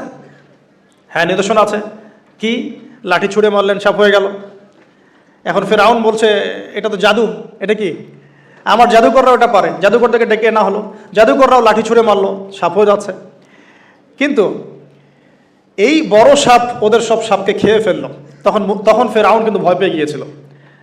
এরপরেও এই হাত বের করে আলোর এই নিদর্শন দেখানো হলো, তাওহীদের দাওয়াত দেওয়া হলো, ফিরআউনকে ভয় করতে বলা হলো, ফিরআউনকে সতর্ক করা হলো যে আমার রব, আপনার রব, সবার রব হচ্ছেন আল্লাহ। সব কিছু বোঝানো হলো, কিন্তু ফিরআউন এই কোনো কথাই গ্রহণ করলো না। এরপরে সে বনু ইসরাঈলকে ডিভাইড অ্যান্ড রুল করলো। ডিভাইড অ্যান্ড রুল মানে ওদেরকে ভাগ করতো এবং রুল করতো, ঠিক যেটা এখনকার গ্লোবাল অ্যাফেয়ার্সে করা হচ্ছে। ডিভাইড অ্যান্ড রুল, আমাদেরকে তারা ভাগ করে দিয়েছে, আমাদের পুরো কমিউনিটি, গ্লোবাল মুসলিম কমিউনিটিকে তারা ভাগ করে দিয়েছে এবং রুল শাসন করছে। এবং কারো গায়ে আঘাত লাগলে আরেকজন গিয়ে সেই ব্যথা নিরসন করতে চায় না, বরং অপেক্ষা করে, আমার গায়ে তো আর আসে নাই, তার গায়ে আসছে। ঠিক আছে, ব্যাপারটা এটা শুধু গ্লোবাল অ্যাফেয়ার্স না, এটা সবখানে, একটা রাষ্ট্রের ভিতরেও ঢুকে গেছে। ওই ভাইকে বলছে, বলুক, আমাকে তো আর কিছু বলে নাই, ওকে গায়েব করে ফেলুক, আমাকে তো আর কিছু করে নাই, ও ভিতরে গেছে, আমাকে তো কিছু বলে নাই। এই আচরণের কারণে এই আচরণের কারণে আস্তে আস্তে আস্তে আস্তে মুসলিমদের শক্তি সব সংকুচিত হয়ে আসে। এটা নতুন কোনো বিষয় না, ফেরাউনের সুন্নত, এটা ডিভাইড অ্যান্ড রুল, যেটা ব্রিটিশরা করে গেছে সারা ওয়ার্ল্ডে। সুবহানাল্লাহ, দেখুন সবকিছু ওরা কোরআন থেকেই নিচ্ছে মনে হচ্ছে আমার কাছে। তো এখন একটা দুইটা না, নয়টা পরীক্ষা ফেরাউনকে করা হলো। মুসা আলাইহিস সালাম যখন বলেন, দোয়া করেন, তখন গজব উঠে যায়। ফেরাউন তখন এসে বলে যে ঠিক আছে, তুমি দোয়া করো, তাহলে আমরা বনু ইসরাইলকে ছেড়ে দিব। যখনই মুসা আলাইহিস সালাম দোয়া করে, গজব উঠে যায়, সে আর বনু ইসরাইলকে ছাড়ে না। এখন এভাবে 9টার বর্ণনা আসছে। একবার আসছে পঙ্গপালের শাস্তি, একবার আসছে ব্যাঙের শাস্তি, একবার আসছে মহামারীর শাস্তি, একবার আসছে উকুনের শাস্তি, একবার রক্তের নদী। এরকম 9টা আযাব আল্লাহ পাক দিয়েছেন কাদেরকে? এই ফেরাউনের সম্প্রদায়। সর্বশেষ, আমি লম্বা করলাম না, সর্বশেষ যেটা হয়েছে, কারণ আমি কনক্লুশনে কিছু পয়েন্ট বলবো। সবশেষে যেটা হলো 20 বছর, কত বছর? প্রায় 20 বছর জুলুম করলো ফেরাউন দাওয়াত পাওয়ার পরে, প্রায় 20 বছর। দাওয়াত পাওয়ার আগের কথা তো বাদ, ইসলামের দাওয়াত পাওয়ার প্রায় 20টা বছর সে বনু ইসরায়েলকে এভাবেই টর্চার করতে থাকলো। 9টা নিদর্শন আসলো, কোনোটাই সে গ্রহণ করলো না। এবং সর্বশেষ তার কল ছিল যে আমি ছাড়া তোমাদের কোনো রব আছে এটা আমি জানি না, নাউজুবিল্লাহ। এবং সূরা নাবার মধ্যে আল্লাহ বলেছেন যে ফেরাউন বলেছিল আনা রব্বুকুমুল আ'লা, আমি তোমাদের মহান রব, নাউজুবিল্লাহ। এই ছিল ফেরাউনের শেষ স্টেটমেন্ট। এবার মুসা আলাইহিস সালাম বনু ইসরাইলকে নিয়ে চলে যাচ্ছেন মিশর থেকে। ফেরাউন দলবলে ধাওয়া করছে, সামনে সাগর আর পিছনে ফেরাউনের বাহিনী। মুসা আলাইহিস সালাম এখানে বনু ইসরাইলকে নিয়ে একটা রিম রক বলি আমরা, যেটা পাহাড়ে উঠতে সামনেও যেতে না পারে, পিছনেও যেতে না পারে, এরকম একটা অবস্থা। এই সময় মুসা আলাইহিস সালামের গোত্রের কিছু মানুষ বলেছিল যে ইয়া মুসা ইন্না লামুদরাকুন, হে মুসা আমরা তো ধরা পড়ে গেলাম, আমরা মনে হচ্ছে ধরা পড়ে গেলাম। এই অবস্থাতে মুসা আলাইহিস সালাম বলেছিলেন, একটু বোঝার চেষ্টা করেন, পিছনে ফেরাউনের বিশাল বাহিনী, সামনে সমুদ্র, যাওয়ার কোনো জায়গা নাই, একদম কোনো জায়গা নেই, খালি চোখে কোনো জায়গা দেখা যাচ্ছে না। ওই সময় খালি চোখে, বাহ্যিক চোখ দিয়ে কোনো উপায় দেখা যাচ্ছে না। বাহ্যিক চোখে ওই সময় কোনো উপায় দেখা যাচ্ছে না নিষ্কৃতির, নাজাতের। ঠিক এখন সারা ওয়ার্ল্ডে বাহ্যিক চোখে মুসলিমদের নাজাতের কোনো পথ দেখা যাচ্ছে না। বাহ্যিক চোখ দিয়ে কি করবে মুসলিমরা? খালি পড়াশোনা করবে, না কমিউনিটি করবে, না জিহাদ করবে, নাকি তাগুতের এগেনস্টে লড়বে? কি করবে মুসলিমরা? নাকি সারাদিন বসে বসে মসজিদে তাসবিহ টিপবে আর নামাজি পড়বে? কি করবে মুসলিমরা? বাহ্যিক চোখ দিয়ে এখানেও কোনো ফয়সালা দেখা যাচ্ছে না। তখন আল্লাহ রাব্বুল আলামিন মুসা আলাইহিস সালামকে একটা পরীক্ষাও নিলেন।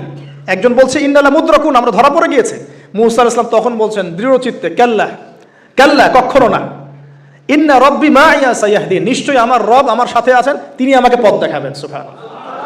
তাহলে আজকেও মুসলিমদের সারা ওয়ার্ল্ড ওয়াইড এই চেতনাই থাকা উচিত যে কাল্লা, কখনো না, আল্লাহ ইন্না রব্বুনা মা'না, নিশ্চয়ই আমাদের রব আমাদের সাথে আছেন, তিনি আমাদেরকে পথ দেখাবেন ইনশাআল্লাহ।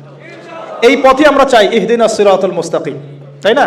সিরাতাল লাযিনা আন'আমতা আলাইহিম গায়রিল মাগদুবি আলাইহিম ওয়ালাদ দাল্লিন। এই বাস, যখন আপনি পুরো দমে আল্লাহর উপর তাওয়াক্কুল করে ফেলবেন, তখনই তো আল্লাহ রাব্বুল আলামিনের নুসরা নেমে আসবে ইনশাআল্লাহ।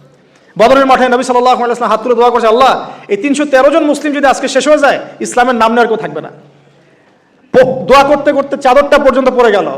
আবু বকর সিদ্দিক দৌড়ে এসে চাদর উঠাই দিলেন, দিয়ে কান্না জড়িত কণ্ঠে বলছেন হাসবুকা ইয়া রাসূলুল্লাহ, যথেষ্ট হয়েছে আল্লাহ রাসূল, যথেষ্ট হয়েছে, আর দোয়া করার দরকার নেই, ইনশাআল্লাহ আল্লাহ সাহায্য নেমে আসবে। আল্লাহ পাকের সাহায্য নেমে আসলো, হাজার হাজার ফেরেশতা আল্লাহ নামিয়ে দিলেন বদরের মাঠে ইনশাআল্লাহ।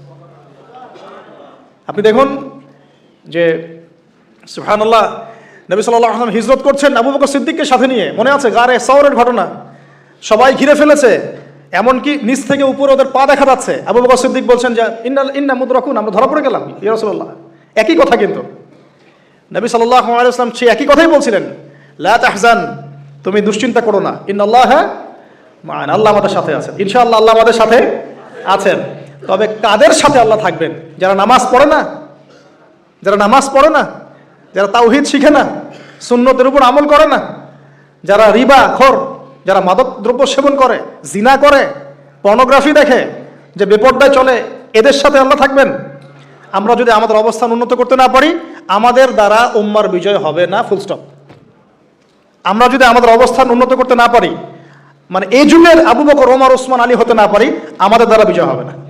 আপনি যত টাকা ঢালেন না কেন, যত বড় সংগঠন করেন না কেন, যত পলিটিক্যাল অ্যাফেয়ার্স ডিল করেন না কেন, যতক্ষণ এ যুগের আবু বকর, ওমর, ওসমান, আলী আমরা হতে না পারছি, আমাদের হাতে বিজয় আসবে না। প্রথম কাজটা এখানে ভাই, প্রিয় ভাইরা, রাগ করছে নাকি কথায়? আমাদের প্রথম কাজটা এখানে। ফ্যান্টাসির কোনো মূল্য নাই এখন। Eyewash, show down, show off, fantasy, online, Facebook, কিচ্ছু নাই। বিশ্বাস করে গেলে কিচ্ছু হবে না এগুলো দিয়ে। কনস্ট্রাকটিভ কাজ না থাকলে, ঈমান, আমল, তাওহীদ, সুন্নাহ, সেরকম জজবা, সেরকম ইউনিটি, আল্লাহর পথে মাল খরচের প্রেরণা, মুসলিমদেরকে সহযোগিতা করার বড় মানসিকতা, একটা ব্রড মাইন্ডেড চিন্তা ভাবনা, এগুলো না থাকলে কখনো সম্ভব হবে না। এখানে সাহায্য নেমে আসছিল না? ওই গারে শহরে কি তারা ধরা পড়েছিলেন? লা তাহজানিন্নাল্লাহু মা'ানা, ভয় পেও না, আল্লাহ আমাদের সাথে আছেন। আল্লাহ কি সাথে ছিলেন না? ঠিক একই কথা মুসা আলাইহিস সালাম বলছেন, কাল্লা, কখনো না, ইন্না রাব্বি মা'ইয়া সাইয়াহদিন, আমার রব আমার সাথে আছেন, তিনি আমাকে পথ দেখাবেন ইনশাআল্লাহ। বলার সাথে সাথে মনে আছে ওই যে নমরুদ যখন ইব্রাহিমকে ফেলে দিচ্ছে আগুনে, জিবরিল আমিন এসে বলছেন, হাজাতুকা ইনদি, আপনার কোনো প্রয়োজন আছে আমার কাছে? ইব্রাহিম আলাইহিস সালাম আগুনে পড়তে পড়তে বলছেন, হাসবি আল্লাহ ওয়া নি'মাল ওয়াকিল, আল্লাহ আমার জন্য যথেষ্ট, তিনিই আমার উত্তম অভিভাবক, দরকার নেই। বলার সাথে সাথেই ইয়া নার কুনি বারদান ওয়া সালামান আলা ইব্রাহিম, এই আগুন ঠান্ডা হয়ে যাবে। এবার আমার বান্দা আমাকে ডেকেছে, তার কোনো পথ নাই চোখের সামনে খোলা, এখন আমার বান্দা আমাকে ডেকেছে, আমার উপর ফরজিয়াত আমার বান্দাকে এখন সাহায্য করা, এটা আমার হক, আমার বান্দাকে সাহায্য করা। ওয়া কানা হাক্কান আলাইনা নুনজিল মুমিনিন, আমার হক হচ্ছে, আল্লাহ বলছেন আমার হক মুমিন বান্দাদেরকে নাজাত দেওয়াটা আমার হক। সুবহানাল্লাহ। তাহলে ওই যে সাহায্য এসেছে ওই নমরুদের ওখানে আগুন পরীক্ষায়, একই সাহায্য আসছে গারে শহরে, বদরের মাঠে, উহুদে, খায়বারে, খন্দকে, এই সাহায্য নেমে আসতো মুসা আলাইহিস সালামের কাছে। কি সাহায্য? লাঠি ছুঁড়ে মারো, 12টা, একটা দুইটা 12টা রাস্তা হয়েছে, সাগর ভাগ হয়েছে। এটা কি আসলেই পসিবল? এখনকার সায়েন্সকে এটাকে পেনিট্রেট করতে পারবে? আমরা তো সায়েন্সকে ইলাহ বানিয়ে নিয়েছি। ও যখন কিছু বলে হ্যাঁ, আমরা বলি হ্যাঁ, ও বলে না, আমরা বলি না। বিশ্বাস করেন? সায়েন্স যখন কোনো কিছুকে বলে হ্যাঁ এটা ঠিক, আমরা বলি ঠিক ঠিক ঠিক। যখন সায়েন্স বলে এটা বেঠিক, আমরা বলি না, বেঠিক বেঠিক। আমরা কোরআন হাদিসকে সায়েন্স দিয়ে মূল্যায়ন করছি। সুবহানাল্লাহ। এখন নামাজ পড়তে গেলে মানুষ সায়েন্টিফিক ব্যাখ্যা খোঁজে, রোজা রাখা সায়েন্টিফিক ব্যাখ্যা খোঁজে। ব্যাখ্যা থাকতে পারে, আমার জানার দরকার নাই তো। আমাকে আল্লাহ হুকুম করেছেন, এটাই আমার কাজ। ব্যাখ্যা থাক না থাক সেটা আমার জানার দরকারও নাই। হ্যাঁ, থাকতে পারে, নাও থাকতে পারে, সব আমার বুঝে আসবে না, কিছু আসবে কিছু আসবে না। আমরা কোনো ক্ষেত্রে এটাকে, টেকনোলজিকে আমাদের ইলাহ বানিয়ে নিচ্ছি। আপনি বিশ্বাস করেন, আমি আল্লাহর কসম করে বলছি, আজকে যদি নাসা বলে যে পৃথিবী থেকে লক্ষ কোটি আলোকবর্ষ দূরে একটা গ্রহের সন্ধান পাওয়া গেছে, ওখানে হুরপড়ি আছে, সোনা দানা আছে, মাটি হচ্ছে মিশকের আম্বরের, এই সেই, মানুষ বিশ্বাস করে হ্যাঁ এরকম কোনো গ্রহ থাকতে পারে? বিশ্বাস করবে কি না? অনেস্টলি বলেন। আল্লাহ পাক কোরআনে 1400 বছর আগে বলেছেন, তার আগের ধর্মগ্রন্থও বলেছেন জান্নাত আল্লাহ সৃষ্টি করেছেন। মানুষ বিশ্বাস করে না। নাস্তিকরা বলে, টিটকারি মারে নাস্তিকরা, মৌলবাদীরা, মোল্লারা কি বলে, এই যুগে এগুলো বিশ্বাস করে মানুষ? নাউজুবিল্লাহ। নাসা যদি বলে বহু দূরে একটা গ্রহ আছে বিশাল বড়, ওখানে একটা পাথর ফেললে নিচে যেতে 70,000 বছর সময় লাগবে, মানুষ বলে হ্যাঁ এমন কোনো গ্রহ থাকতে পারে? নাম দিয়ে দিবে একটা XYZ dot dot dot dot, দিল একটা কিছু, এরকম নাম হয় না, KLR কি নাম দিয়ে দিল একটা। তো আল্লাহ পাক জাহান্নামের কথা বলছেন, মানুষ বিশ্বাস করে না। তো প্রিয় ভাইয়েরা, এই জায়গায় সায়েন্স ব্যাখ্যা করতে পারবে না। 12টা রাস্তা হয়ে গেছে, 12টা গোত্র পার হয়ে গেল। ফেরাউন দলবল নিয়ে পার হতে চাচ্ছে, আল্লাহ রাব্বুল আলামিন ওই জায়গায় ডুবিয়ে দিলেন। সুবহানাল্লাহ। ডোবার সময় ফেরাউন ঈমান এনেছিল, এটা অনেকে আমরা জানি না, কিন্তু ডোবার সময় ফেরাউন বলছে আমানতু বিরব্বি হারুন ওয়া মূসা। এই জায়গা থেকে আমি কনক্লুশন দিকে যাব, একটু মনোযোগ দিন। ফেরাউন বলছে আমানতু বিরব্বি হারুন ওয়া মূসা, কখন বলছে? ডোবার সময়। ওই সময় ফেরেশতারা তার মুখে কাদা নিক্ষেপ করছিলেন, এটা হাদিস আসছে। কারণ কাফের, ফাসেক, জালেম, এরকম মুনাফিক মৌতের সময় ফেরেশতারা মুখের উপরে প্রচণ্ড জোরে আঘাত করতে থাকে। আল্লাহ আমাদেরকে হেফাজত করুন। পিঠের পিছনে, চেহারায়, কপালে। সূরা মুহাম্মদ পড়ে দেখুন, ইয়াদরিবুনা উজুহাহুম ওয়া আদবারহুম। ফেরাউনকে এই কাজ করা হচ্ছিল, কিন্তু তখনও জিবরিল আমিন, তখনও তিনি একটু কনসিয়াস, যদি এখন আল্লাহ তার তওবা কবুল করে ফেলে। সুবহানাল্লাহ। তাহলে আমরা কেন তওবা করতে দেরি করছি? আজকে থেকে জীবনটাকে ঢেলে সাজাবো ইনশাআল্লাহ। আল্লাহ তৌফিক দান করুন। নিজের জীবন, নিজের ছেলে মেয়েদের জীবন, নিজের পরিবারের জীবন, আমাদের সমাজের জীবন, এবং বড় স্বপ্ন দেখবো, আল্লাহর জমিনে দিন কায়েম করব, তারপর মরবো ইনশাআল্লাহ। আল্লাহ কবুল করুন, আমিন। এবার আসুন ভাই, আল্লাহ পাক তওবা কবুল করলেন না। আল্লাহ পাক বলেন আল আন, এখন আল আন, এখন, আল আন, এখন, ওয়াকাদ আসাইতা মিন ক্বাবল, এর পূর্বে তুমি তো সারা জীবন আমার অবাধ্যতা করে গিয়েছো। আজকে কি করব শোনো, আল ইয়াউমা নুনাজ্জিকা বিবাদানিক, আজকে তো আমি তোমাকে ক্ষমা করছি না, বরং আজকের থেকে আমি তোমার এই যে বডি, তোমার দেহ বাদান, এটাকে প্রিজার্ভ করব, সংরক্ষণ করব। কেন সংরক্ষণ করব? এই বডিটা কোথায় আছে ভাই এখন? ফ্রান্সে না মিশরে? আচ্ছা, এখন মিশরে না? আচ্ছা, আমি মাঝখানে শুনেছিলাম এটা রিসার্চের জন্য মনে হয় ফ্রান্সে নেওয়া হচ্ছে, মেবি। আমি ভাবছিলাম, পারিবারিক মিটিংয়ে বলছিলাম যে এই সভ্যতাটা একদিন ধ্বংস হয়ে যাবে, দেখে নিন। এই সিভিলাইজেশনটা একদিন ধ্বংস হয়ে যাবে, দেখে নিন। যারা ফেরাউনকে রাষ্ট্রীয় মর্যাদা দেওয়ার চেষ্টা করতেছে, আস্তাগফিরুল্লাহ, আল্লাহ মাফ করো। কেন তোমার দেহটাকে আমি সংরক্ষণ করলাম? আল ইয়াউমা নুনাজ্জিকা বিবাদানিকা, তোমার দেহটাকে আজকে আমি প্রিজার্ভ করে রাখবো। কেন? লিতাকুনা লিমান খালফাকা আয়া, তোমার এই যে ডেথ, এর পরে যত ফেরাউন পৃথিবীতে আসবে, তোমার মতো যত মানুষ পৃথিবীতে আসবে, তাদের সবার জন্য তুমি হবে নিদর্শন, আইডল। তাহলে ফেরাউনের বডিটাকে প্রিজার্ভ করা হচ্ছে কেন ভাই? যাতে ফেরাউনি চরিত্র যাদের মধ্যে আছে তাদেরকে আল্লাহ পাক এর মধ্য দিয়ে শিক্ষা দিতে পারে, জাস্ট এতটুকু। এছাড়া কোনো কারণ আছে? এটা কি আমাদের দেখার কোনো বিষয়? বরকত আছে কোনো? সুবহানাল্লাহ। এখন আপনাকে আমি একটু কনক্লুশনের দিকে নিয়ে আসি। মানুষ জানতো না এই বডিটা কোথায় আছে। সাহাবীদের যুগে কি বডি বের হয়েছিল? মুরাদ ভাই, সাহাবীদের যুগে কি বডিটা বের হয়েছিল?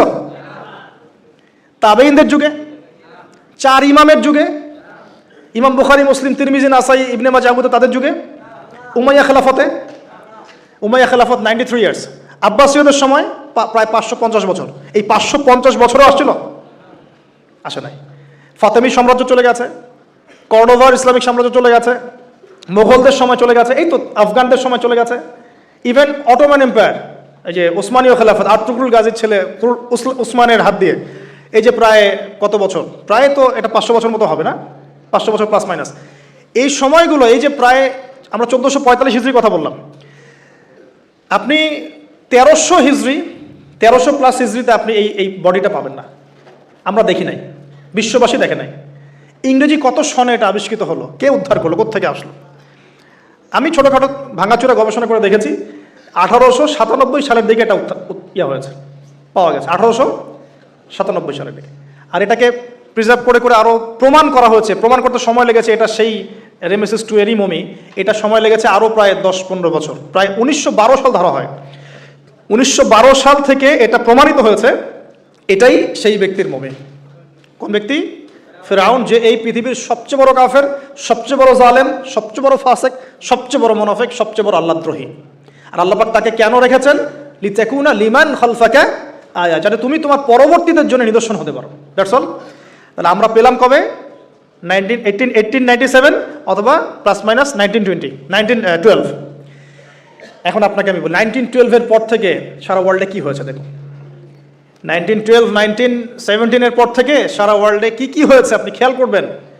অটোম্যানদের খেলাফা gone case, first world war Ottoman খেলাফা গন, চলে আসলো নতুন একটা রেভলিউশন, ইউরোপিয়ান রেভলিউশন।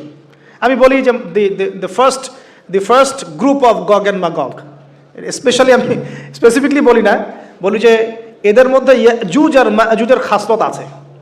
আমি বলছি না এরাই ইয়াজুজ মাজুজ, এই কথাটা আমি বলছি না।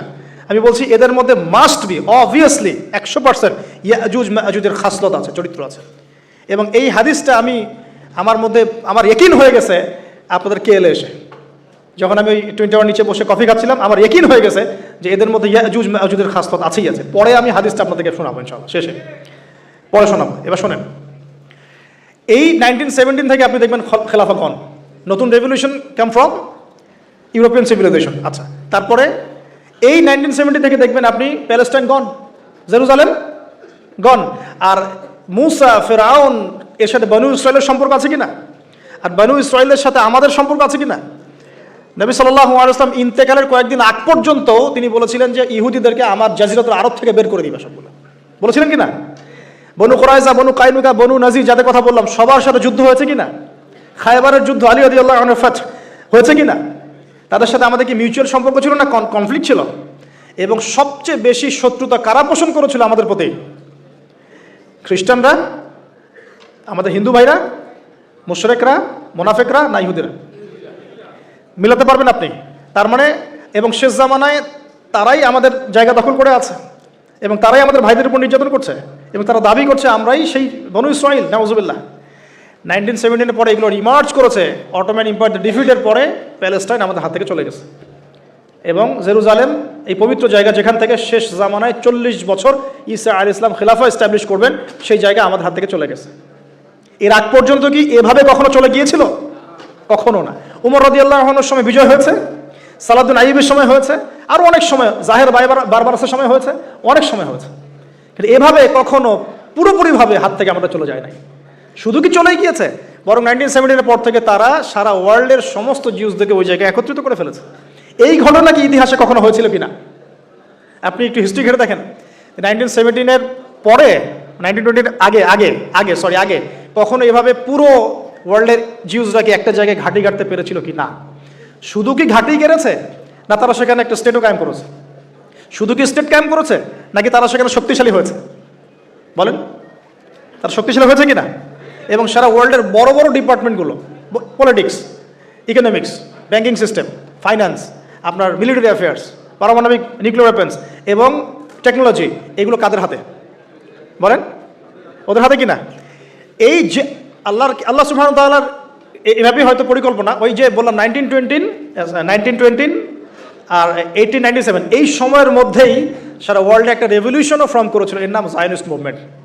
এর নাম কি? Zionist movement. এই জায়নিজমটা উত্থান হয়েছে এই 1897 সময় থেকেই, যখন ফেরাউনের মমি পাওয়া গেছে তখন থেকে। আর ফেরাউনকে কাদের জন্য নিদর্শন বলা হচ্ছে? জালেমদের জন্য। আর এরা সারা বিশ্বে জুলুম করছে। অতএব ফেরাউনের এই বডিটা এই পুরো সম্প্রদায়ের জন্য একটা বড় নিদর্শন হয়ে আছে এখন পর্যন্ত। এবার লাস্ট এই 17 থেকে আপনি 2023 পর্যন্ত হিসেব করে দেখেন, কনক্লুশন বলি, হিসেব করে দেখবেন আমরা আমাদের খিলাফা হারিয়ে ফেলেছি। মুসলিম উম্মাকে বিটস অ্যান্ড পিসেস অনেকগুলো কান্ট্রিতে ভাগ করে দেওয়া হয়েছে।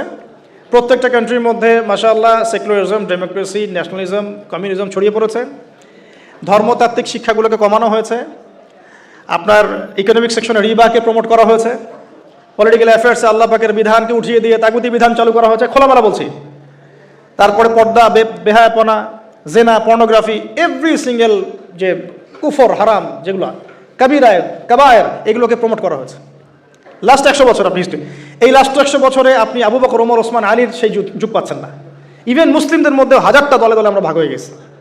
শক্তি নাই, স্ট্রেংথ নাই, কাদা ছড়াছড়ি, গিবত, তোহমত, হ্যাঁ, এক ভাইয়ের সমালোচনা করতে পারলে আরেকজন ক্রেডিট মনে করে, কে কার গলায় ছুরি চালাবে, এই তো চলছে। আবার ওয়ার্ল্ড ওয়াইড একজনকে মারলে আরেকজন হাসে, আমার গায়ে তো আসে না, ওর গায়ে আসছে, আসুক। আবার কেউ কেউ ওদের সাথে হাত মিলিয়ে কাজ করছে, কেউ ভিতরে মুনাফিক হয়ে যাচ্ছে, কেউ ভিতরে ইহুদিদের সাথে মিলে যাচ্ছে। এই তো চলছে সারা লাস্ট 100 বছর। এখন লাস্ট 100 বছরে এরা তাদের জায়গা থেকে কি শক্তিটা পেল? তারা পলিটিক্যালি স্ট্রং হলো, জেরুজালেম দখল করে ফেললো, আমাদের ভাইদের উপর নির্মম নির্যাতন চালাতে থাকলো। 4টা যুদ্ধ করেছে আরবরা, একটাও জিততে পারে নাই, একটাতেও না। এবং পলিটিক্যাল পাওয়ার সাথে ইকোনমিক পাওয়ার গ্যাপ পড়েছে। মিলিটারি অ্যাফেয়ার্স, অস্ত্রশস্ত্র, ফাইন্যান্স, এইটা সেটা সব কিছু ওদের কন্ট্রোলে এখন। এরপরেও কি আমাদের বুঝতে বাকি থাকার উচিত যে আসলে এই যে শেষ জামানার দাজ্জাল, ইমামুল মাহদি, ইবনে মারইয়াম, এগুলো এই জায়গা কেন্দ্র করেই হবে? তাহলে এখন কি ওই দিকে আমরা যাচ্ছি না? এখন প্রিয় ভাইরা, পরিণতিটা একটু বলে কনক্লুশনে যাই।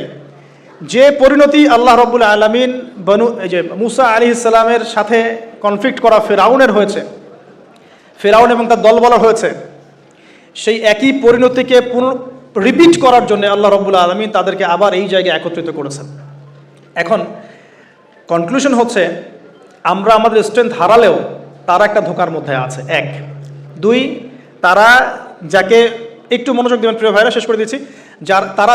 তারা যার অপেক্ষায় বসে লাস্ট 100 বছর তারা এত স্ট্রেংথ গেইন করার পিছনে একটা কারণ হতে পারে, আল্লাহ ভালো জানেন, যে মাসিহুদ দাজ্জাল তাদেরকে নিয়েই সারা ওয়ার্ল্ডকে রুল করবে। এটা কিন্তু হাদিসে আসছে, মাসিহুদ দাজ্জাল যখন ওয়ার্ল্ডকে রুল করবে তখন তার সাথী হবে জিউসরাই।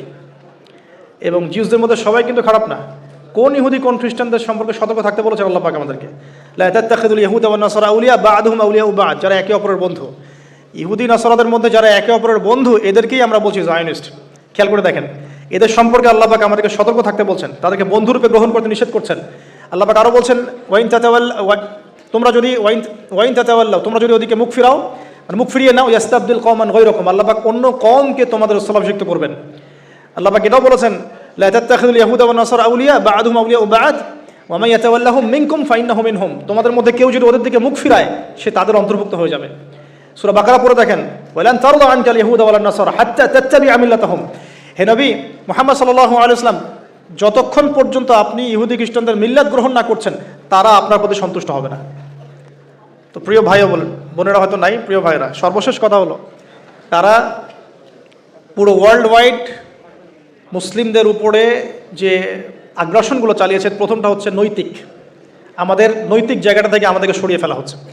ইমানের ঘাটতি, প্রবলেমসগুলো বলছি, ইমানের ঘাটতি, নৈতিক স্থল, মানে আমরা অধঃপতন বলি যেটা, আমাদের মধ্যে ডিভাইডেশন, আমাদের পলিটিক্যাল অ্যাফেয়ার্স থেকে সরে আসা, আমাদের ইকোনমিক স্ট্রেংথগুলো কমে যাওয়া, আমাদের পরিবারগুলোর ভাঙন, আমাদের প্রজন্ম গড়ার ক্ষেত্রে আমরা ব্যর্থ হয়েছি, আমাদের নতুন নতুন প্রজন্ম করতে ব্যর্থ হয়েছি, ওয়ার্ল্ডকে ডিল করতে পারে এমন ওলামায়ে কেরামদের একটা শ্রেণী তৈরি করতে আমরা ব্যর্থ হয়েছি অনেক ক্ষেত্রে, যারা কোরআন সুন্নাহকে দিয়ে ওয়ার্ল্ডটাকে ডিল করতে পারে। তারপরে ওদের এজেন্ডাগুলো ফাইন্ড আউট করতে আমরা ব্যর্থ হয়েছি। এবং ওরা কি মিশন নিয়ে সামনে যাচ্ছে? They want to rule the world, তারা ওয়ার্ল্ডকে রুল করতে চায়। এই ওয়ার্ল্ডকে রুল করার জন্য এত কিছু। আশুরা মুহররমের শিক্ষার সাথে কত গভীর সম্পর্ক আছে এগুলার। মুহররম মাস কেন, কি হয়েছে এই মাসে, কাকে এই মাসে ডুবিয়ে দেওয়া হলো, তারা আবার কোথা থেকে রাইজ করলো এখানে, তাদের সাথে শেষ জামানে আমাদের কি সম্পর্ক, তাদের সাথে আমাদের শেষ জামানে কি সম্পর্ক, সেটা লাস্ট পয়েন্ট। সম্পর্কটা এই, তাদেরকে নিয়েই মসিহুদ দাজ্জাল সারা ওয়ার্ল্ডকে রুল করবে, এটা আপনি লিখে নেন। তাদেরকে নিয়েই মসিহুদ দাজ্জাল সারা ওয়ার্ল্ডকে রুল করবে এবং তার রুলিংসটা এত স্ট্রং হবে যে অনেক বড় থেকে বড় মুমিন ও ঈমান চলে যাওয়ার সম্ভাবনা আছে। এই কারণে পরিস্থিতি সম্পর্কে সচেতন থাকা, তাদের ফিতনাগুলো রিকগনাইজ করা এবং স্টাডি করা কোরআন সুন্নাহর সাথে এই জামানাকে মিলিয়ে, এই যুগে আমাদের করণীয় কি, সামনে আমরা কিভাবে আগাবো আর কি। আমি যদি শর্ট করে কয়েকটা পয়েন্টস বলি, এক নম্বরে আমি বলবো যে ভাই ইলম অর্জন করতে হবে, প্রচুর পড়াশোনা করতে হবে এবং কোরআন সুন্নাহর সাথে এই সমসাময়িক বিশ্বটাকে মেলানোর চেষ্টা করতে হবে। এই আশুরা মুহররমের এই সিয়ামটা শুধুমাত্র একটা রোজা রাখার উৎসব না হোক, বরং এর পিছনের হিস্ট্রিটা আমরা ঘেটে দেখি, কাদের সাথে এগুলো জড়িত, কারা এখন আবার উঠে আসছে, কারা সারা ওয়ার্ল্ডটাকে আবার ডমিনেট করছে, কারা মুসলিমদেরকে এইভাবে নির্যাতন করছে, এবং আমাদের করণীয় কি, এগুলো ফাইন্ড আউট করার চেষ্টা করি। ইন্ডিভিজুয়ালি আমরা সবাই ফিকির করি। ইলম অর্জনের সাথে দরকার ওলামায়ে কেরামের সাথে কানেকশন। একা একা পণ্ডিত হলে সমস্যা হয়ে যায়, ওলামায়ে কেরামের সাথে কানেকশনের দরকার আছে। প্রয়োজন যত ইলম অর্জন করছি এই অনুযায়ী আমল করা, আমলগুলো বাড়িয়ে দেওয়ার চেষ্টা করা। আমি যে বলেছি শুরুতে, এই যুগের আবু বকর, ওমর, ওসমান, আলী হতে হবে ইনশাআল্লাহ তাআলা। প্রয়োজন হালাল রিজিক, হারাম রিজিকের দিকে না যাওয়া, পর্দাটাকে শক্ত করে ধরার চেষ্টা করা, পারিবারিক মূল্যবোধ ঠিক করার চেষ্টা করা, মুসলিম কমিউনিটিগুলোর মধ্যে হৃদ্যতা, ভালোবাসা বাড়ানোর চেষ্টা করা, ওয়ার্ল্ড সম্পর্কে সচেতন থাকা এবং কখন কি পদক্ষেপ নেওয়া উচিত এটা ভাবতে থাকা।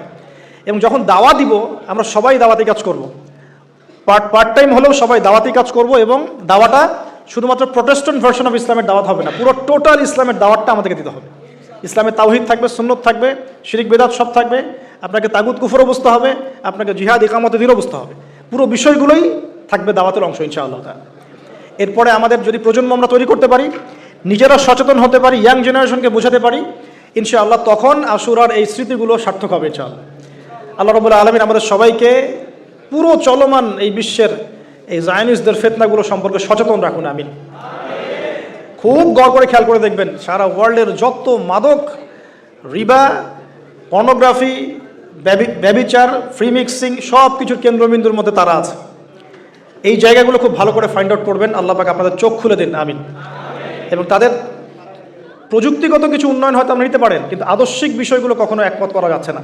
যদি আমরা করতে চাই তাহলে আল্লাহ পাক আমাদেরকে মুনাফিকদের খাতায় নাম লেখাই দেবেন, আল্লাহ মাফ করুন আমাদের। তো পরিস্থিতির সম্পর্কে সচেতন থাকা আমাদের প্রথম কর্তব্য, আল্লাহ পাক তৌফিক দান করুন। 2 নম্বর হচ্ছে বলেছে জ্ঞান অর্জন করা এবং বেশি বেশি আমল বাড়িয়ে দেওয়া, এই যুগের আবু বকর ওমর হওয়ার চেষ্টা করা, আল্লাহ তৌফিক দান করুন। পাশাপাশি আমাদের পারিবারিক মূল্যবোধ ঠিক করা এবং সন্তানদেরকে মানুষ করে যাওয়ার চেষ্টা করা।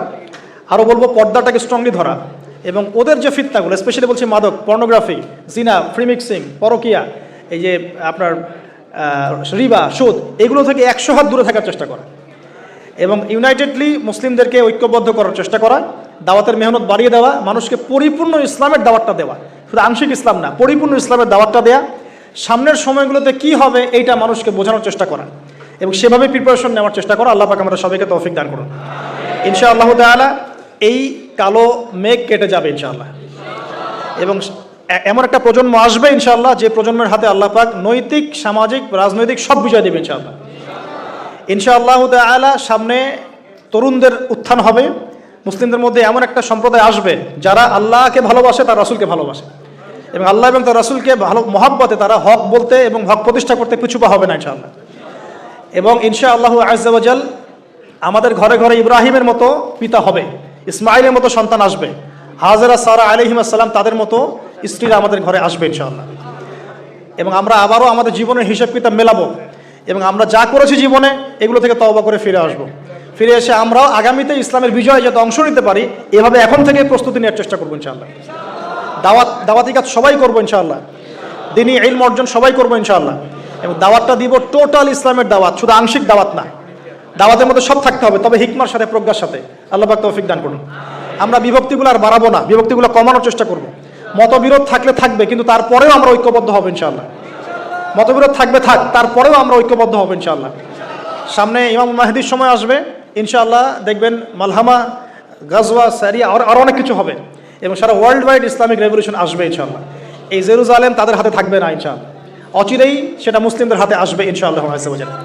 লা তুকাতিলুনাল ইয়াহুদ, শেষ হাদিস নবীজি বলেছেন অবশ্যই তোমরা ইহুদিদের সাথে যুদ্ধ করবে, নবীজি বলেছেন। এমনকি কেউ যদি গাছের পিছনে, পাথরের পিছনে লুকায়, তখন পাথর কথা বলে উঠবে সুবহানাল্লাহ।